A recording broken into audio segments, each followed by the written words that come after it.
নমস্কার সবাইকে, আমি বেঙ্গলি ট্যারো কার্ড রিডার আকাশ চক্রবর্তী। যারা আমার ভিডিওটা দেখছেন তাদেরকে জানাই অসংখ্য অসংখ্য ধন্যবাদ। আমার এই ভিডিওটা আপনার চোখের সামনে এসেছে, এটা কিন্তু কোনো কাকতালীয় ব্যাপার নয়, কারণ এত ভিডিও থাকতে আমার ভিডিওটা কেন আপনার চোখের সামনে এলো? নিশ্চয়ই আপনাকে ঈশ্বর কিছু বলতে চাইছে, জানাতে চাইছে এবং গাইডেন্স দিতে চাইছে, বা আপনার সমস্যার সমাধান হতে পারে এই ভিডিও থেকে। তাই জন্যই আমার এই ভিডিওটা আপনার চোখের সামনে ঈশ্বর এনে দিয়েছে। তো আমার এই ভিডিওটা লাইক করে পজিটিভ এনার্জি ক্লেম করে নিন এবং চ্যানেলটি সাবস্ক্রাইব করে রাখুন, যাতে করে পরবর্তীকালে যে কোনো ডিভাইন মেসেজ সর্বপ্রথম আপনার কাছে পৌঁছায় এবং আপনি ওখান থেকে কিছু না কিছু জানতে পারেন বা কোনো না কোনো সমাধান সমস্যার পেয়ে যান। তো আজকে দশমীর দিন আপনাদেরকে ঈশ্বর কি বলতে চলেছে আমরা আজকে দেখে নেব। তার আগে বলি, এই ভিডিওটা জেনারেল আর কালেকটিভ, তাই সবটা সবার জন্য নয়। যতটা আপনার জন্য আপনি নিন, বাকিটা অন্য কারোর জন্য ছেড়ে দিন। পার্সোনাল রিডিং ছাড়া সম্পূর্ণ প্রপার বলা সম্ভব নয়, কারণ এখানে ভিডিওটা অনেকজনই দেখে। এবার ডিভাইন সবারই জন্য মেসেজ দিচ্ছে, একটা ভিডিওতে তো একটা করে সবারই জন্য বলা যায় না, বা পার্সোনালি কারোর জন্য বলা যায় না। তো তার জন্য পার্সোনাল রিডিং যদি আপনি করান, তবেই আপনি সম্পূর্ণ আপনার ব্যাপারে জানতে পারবেন। এবং আমি বলে রাখি, আমি আর 5টা ট্যারো রিডারের মতো নই, যে আমি অনেক ট্যারো রিডারকে দেখি যে আপনি যতটা পেমেন্ট দেন ঠিক ততটারই আপনাকে উত্তর দেয়, এর বাইরে কিছু দেখলেও তারা কিন্তু আপনাকে জানায় না। কিন্তু না, আমার কাছে রিডিং করালে যদি আপনার কোয়েশ্চেনের বাইরেও আমি কিছু দেখে থাকি, আমি সেটা আপনাকে বিনামূল্যে বলে দেব। আমি আমার ফেসবুক আইডি দিয়ে রাখবো, ওখান থেকে আপনারা আমার সঙ্গে যোগাযোগ করতে পারেন, চাইলে রিডিং করাতে পারেন।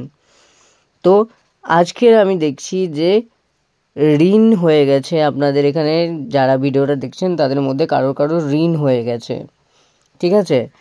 কারো স্বাস্থ্য খারাপ যাচ্ছে, কেউ আর্থিক নিরাপত্তায় ভুগছেন, আবার কারোর জন্য মানে তিনি এরকম স্বভাবের মানুষ যে যিনি কিছু পাওয়ার প্রত্যাশা ছাড়াই দান করে যান, মানে মানুষের উপকার করেন, ঠিক আছে?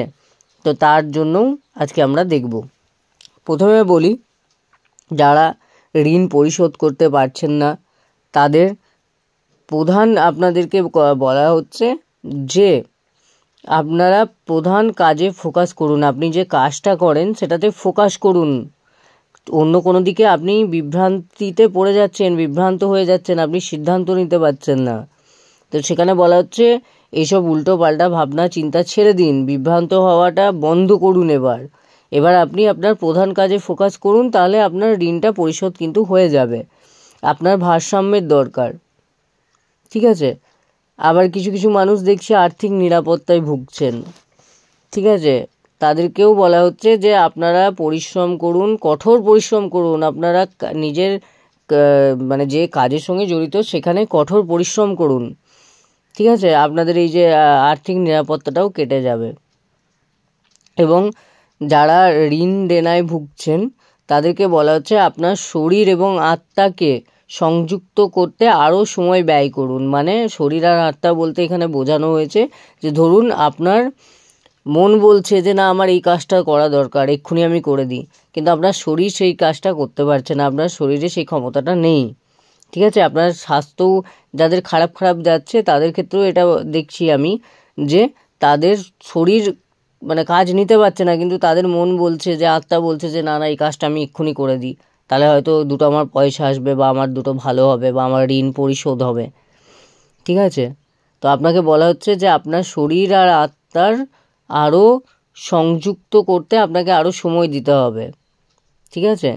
আপনার শরীরটা আগে সুস্থ করুন। আপনার শরীর আপনার মানে ঠিক নেই বলে আপনি করতে পারছেন না, চেয়েও কাজ করতে পারছেন না। আর কিছু মানুষ যারা আছেন, যারা কিছু পাওয়ার আশা ছাড়াই দান করে গেছেন, তাদের জন্য বলা হচ্ছে যে আপনাদের বিলাসিতা আসছে, ঠিক আছে? আপনাদের ক্ষমতা বৃদ্ধি পাবে, আপনি এগিয়ে চলুন জীবনে। তো আজ পর্যন্ত সবার জন্য এইটুকুই ছিল ডিভাইনের গাইডেন্স। পরবর্তী ভিডিওতে আবার দেখা হবে। সবাই ভালো থাকবেন, সুস্থ থাকবেন এবং শুভ বিজয়া দশমী সকলকে জানাই।